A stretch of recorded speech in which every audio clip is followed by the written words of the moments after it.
ನಮಸ್ತೆ ಪ್ರಿಯ ವೀಕ್ಷಕರೇ, ನಾನು doctor P K Praveen Babu, Ayurveda ಮತ್ತು ನಾಭಿ ಚಿಕಿತ್ಸಾ ತಜ್ಞರು, ಉತ್ತಮ್ ಬಡಾವಣೆ, ಚಿತ್ರದುರ್ಗ ರೋಡ್, ದಾವಣಗೆರೆ. ನಮ್ಮ ಸಂಪೂರ್ಣ ವಿಳಾಸ ಇದೇ ವಿಡಿಯೋದ ಡಿಸ್ಕ್ರಿಪ್ಷನ್ ಬಾಕ್ಸಲ್ಲಿ ಲಭ್ಯ ಮತ್ತು ಆನ್ ಸ್ಕ್ರೀನ್ ಆರಂಭದಲ್ಲಿ ಮತ್ತು ಅಂತ್ಯದಲ್ಲೂ ಕೂಡ ಲಭ್ಯ. ಅವಶ್ಯಕತೆ ಇದ್ದಂಥವರು ಗಮನಿಸಿ. ನಮ್ಮ ದೂರವಾಣಿ ಸಂಖ್ಯೆ 6360104359. ಮತ್ತೊಂದು ಸಂಖ್ಯೆ 9448836044. ಇನ್ನೊಂದು ಸಂಖ್ಯೆ 9845778305. ಅವಶ್ಯಕತೆ ಇದ್ದಂಥವರು ಗಮನಿಸಿ. ಇವತ್ತಿನ ವಿಷಯ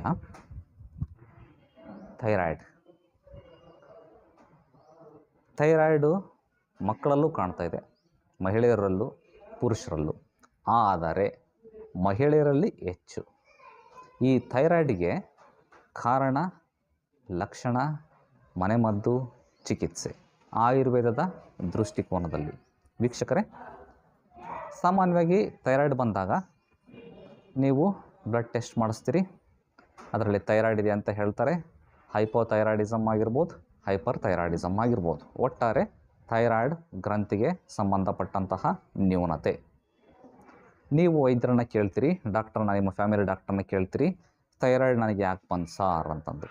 ಅವ್ರು ಹೇಳ್ತಾರೆ, ಥೈರಾಯ್ಡ್ ಗ್ರಂಥಿ ಅಂತ ಇರುತ್ತಮ್ಮ ಗಂಟ್ಲಲ್ಲಿ, ಆ ಗ್ರಂಥಿಯಲ್ಲಿ ಥೈರಾಕ್ಸಿಕೋಸಿನ್ ಅದು ಕೆಟ್ಟೋಗಿದೆ, ಹಾಗಾಗಿ ನಿಮಗೆ ಥೈರಾಯ್ಡ್ ಬಂತು ಅಂತ ಹೇಳ್ತಾರೆ. ಹಂಗಾರೆ ಕೆಟ್ಟೋಗಿ ಏನಾಗ್ತದೆ? ಥೈರಾಯ್ಡ್ ಗ್ರಂಥಿಯಲ್ಲಿ ಕೆಟ್ಟೋತು ಅಥವಾ ವ್ಯತ್ಯಯ ಆಯಿತು ಅಂತಂದರೆ ಥೈರಾಕ್ಸಿಕೋಸಿನ್ ಅನ್ನೋ ಹಾರ್ಮೋನ್ ಉತ್ಪತ್ತಿಯಲ್ಲಿ ಏರುಪೇರು ಆಗ್ತದೆ, ಹಂಗಾಗಿ ನಿಮಗೆ ಥೈರಾಯ್ಡ್ ಬಂತು ಅಂತ ಹೇಳ್ತಾರೆ. ನೆಕ್ಸ್ಟ್ ನೀವು ಮತ್ತೆ ಪ್ರಶ್ನೆ ಕೇಳ್ತೀರಿ, ಆ ಥೈರಾಕ್ಸಿಕೋಸಿನ್ ಹಾರ್ಮೋನು ಯಾಕೆ ವ್ಯತ್ಯಯ ಆಯಿತು? ಥೈರಾಯ್ಡ್ ಗ್ಲ್ಯಾಂಡು ಯಾಕೆ ವ್ಯತ್ಯಯ ಆಯಿತು? ಇದು ಯಾಕೆ ಬರಬೇಕು? ನಮ್ಮ ಅಪ್ಪಗಿಲ್ಲ, ಅಮ್ಮಂಗಿಲ್ಲ, ಅಜ್ಜಂಗಿಲ್ಲ, ಅಜ್ಜಿಂಗಿಲ್ಲ, ನಮ್ಮ ವಂಶದಲ್ಲಿ ಯಾರಿಗೂ ಇಲ್ಲ, ನನಗೆ ಯಾಕೆ ಬಂತು ಅಂತ ಕೇಳ್ತೀರಾ ನೀವು ಡಾಕ್ಟರ್ನ. ಡಾಕ್ಟರ್ ಹೇಳ್ತಾರೆ, ಗೊತ್ತಿಲ್ಲ, ಬಂದೈತೆ, ಲೈಫ್ ಲಾಂಗ್ ಮಾತ್ರೆ ನುಂಗ್ರಿ ಅಂತ ಹೇಳ್ತಾರೆ. ಇದು ಎಲ್ಲರಿಗೂ ಆಗಿರುವಂತಹ ಸರ್ವೇ ಸಾಮಾನ್ಯವಾದಂತಹ ಅನುಭವ. ಹಾಗಾದ್ರೆ ನೀವೇನು ಹೇಳ್ತೀರಾ ಸರ್, ಕಾರಣ ಏನು? ವೀಕ್ಷಕರೇ, ಸಾಮಾನ್ಯವಾಗಿ ಥೈರಾಯ್ಡ್ ಬರುವಂಥದ್ದು ಮಹಿಳೆಯರಲ್ಲಿ, ಹಂಗಂತ ಪುರುಷರಲ್ಲಿ ಬರಲ್ಲ ಅಂತಲ್ಲ. ಇದಕ್ಕೆ ಕಾರಣವನ್ನು ಹುಡುಕ್ತಾ ಹೋದರೆ ನಮಗೆ ಸಿಕ್ಕಿರುವಂಥದ್ದು, ನಮ್ಮ ಸಂಶೋಧನೆಗೆ ನಿಲುಕಿರೋ ಅಂಥದ್ದು. ಈಗ ನಾನು ಡಾಕ್ಟ್ರಾಗಿ, ಆಯುರ್ವೇದ ವೈದ್ಯನಾಗಿ 25 ವರ್ಷ ಆಯಿತು. ನನ್ನ ತಂದೆನೂ ಕೂಡ ಆಯುರ್ವೇದ ವೈದ್ಯರು, ಅವರ ತಂದೆನೂ ಕೂಡ. ಹೀಗೆ ಹಲವಾರು ವಂಶಗಳಲ್ಲಿ, ಹಲವಾರು ತಲೆಮಾರುಗಳಿಂದ ನಾವು ಆಯುರ್ವೇದ ಪದ್ಧತಿಯನ್ನು ಪ್ರಾಕ್ಟೀಸ್ ಮಾಡ್ತಾ ಇರೋದ್ರಿಂದ ನಮಗೆ ತಿಳಿದು ಬರುತ್ತಿರುವಂತಹ ಅಂಶ ಏನಪ್ಪ ಅಂತಂದರೆ, ಥೈರಾಯ್ಡು ಕೇವಲ ದೈಹಿಕ ಸಮಸ್ಯೆ ಅಲ್ಲ, it is a psychosomatic disorder, ಮನೋದೈಹಿಕ ವ್ಯಾಧಿ. ಯಾವಾಗ ನಾವು ಹೈ ಆ್ಯಂಬಿಷನ್ಸನ್ನು ಇಟ್ಕೊತೇವೆ, ಅಥವಾ ಯಾರು ಭಾಳ ಉತ್ತುಂಗವಾದಂತಹ ಆ್ಯಂಬಿಷನ್ಸನ್ನು ಇಟ್ಕೊಂಡು ಅವುಗಳನ್ನು ಈಡೇರಿಸ್ಲಿಕ್ಕಾಗಲ್ಲ. ಫಾರ್ ಎಕ್ಸಾಂಪಲ್, ಒಬ್ಬ ಮಹಿಳೆ IAS, IPS ಅಥವಾ ಇನ್ನೂ ಅತಿ ಎತ್ತರದ ಹುದ್ದೆಗೆ ಹೋಗ್ಬೇಕು ಅಂತ ಅನ್ಕೊಂಡಿರ್ತಾಳೆ, ಅಥವಾ ಇನ್ಯಾವುದೋ ಫ್ಯಾಮಿಲಿಯಲ್ಲಿ ತನ್ನ ಆಸೆಗಳನ್ನು, ಅಭಿಲಾಷೆಗಳನ್ನು ಎಕ್ಸ್ಪ್ರೆಸ್ ಮಾಡಬೇಕು ಅಂತ ಇಟ್ಕೊಂಡಿರ್ತಾಳೆ. ಅವಳಿಗೆ ಆ ಅವಕಾಶಗಳು ಸಿಗಲ್ಲ. ಹಂಗೆ ಸಿಗದೇ ಇದ್ದಾಗ ಅವಳು ಎಕ್ಸ್ಪ್ರೆಸ್ ಮಾಡೋಕ್ಕೂ ಆಗಲ್ಲ, ಅನುಭವಿಸೋಕ್ಕೂ ಆಗಲ್ಲ. ಆ ಒಂದು ದುಃಖವನ್ನು, ಆ ಒಂದು ಹಿಂಸೆಯನ್ನು, ಆ ಒಂದು ಹತಾಶೆಯನ್ನು ನುಂಗ್ಕೊಳ್ತಾಳೆ. ಆ ನುಂಗುವಂತಹ ಸ್ವಭಾವ, ಯಾರ ಮೇಲಾದರೂ ಸಿಟ್ಟು ಬಂತು ಅಂತಂದರೆ ಅದನ್ನು ತೋರಿಸ್ಕೊಳ್ಲಿಕ್ಕಾಗಲ್ಲ, ಸಿಟ್ಟು ಮಾಡೋಕ್ಕಾಗಲ್ಲ.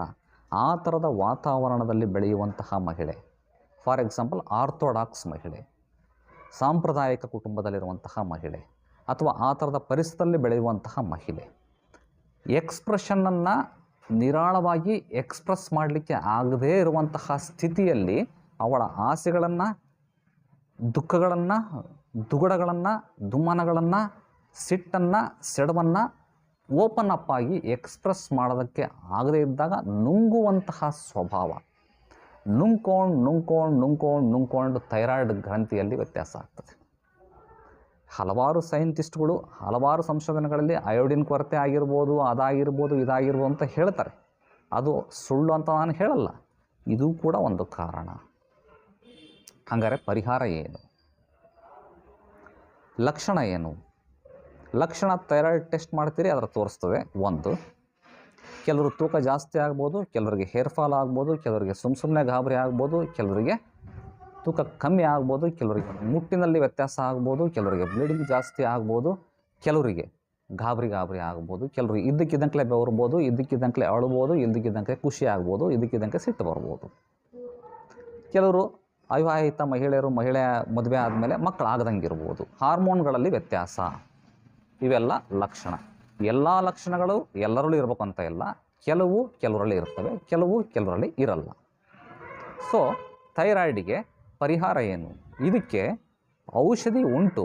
ಔಷಧಿಗಿಂತ ಮುಖ್ಯ, ನಾನು ಹೇಳಿದೆ ಈಗ ತಾನೇ, ಇದು ಮನೋದೈಹಿಕ ವ್ಯಾಧಿ ಆಗಿರೋದ್ರಿಂದ ಈ ನುಂಗುವಂತಹ ಸ್ವಭಾವವನ್ನು ಬಿಡಬೇಕು. ಏನು ಅನಿಸುತ್ತೆ ಅದನ್ನು ಎಕ್ಸ್ಪ್ರೆಸ್ ಮಾಡಬೇಕು. ಆ ಎಕ್ಸ್ಪ್ರೆಸ್ ಮಾಡುವಂತಹ ಮನಸ್ಥಿತಿಯನ್ನು ತಂದುಕೋಬೇಕು ಮಹಿಳೆ. ಆ ಮಹಿಳೆಗೆ ಆ ಥರದ ಒಂದು ಪರಿಸರವನ್ನು ಸೃಷ್ಟಿ ಮಾಡಿಕೊಡಬೇಕು ಸಮಾಜ.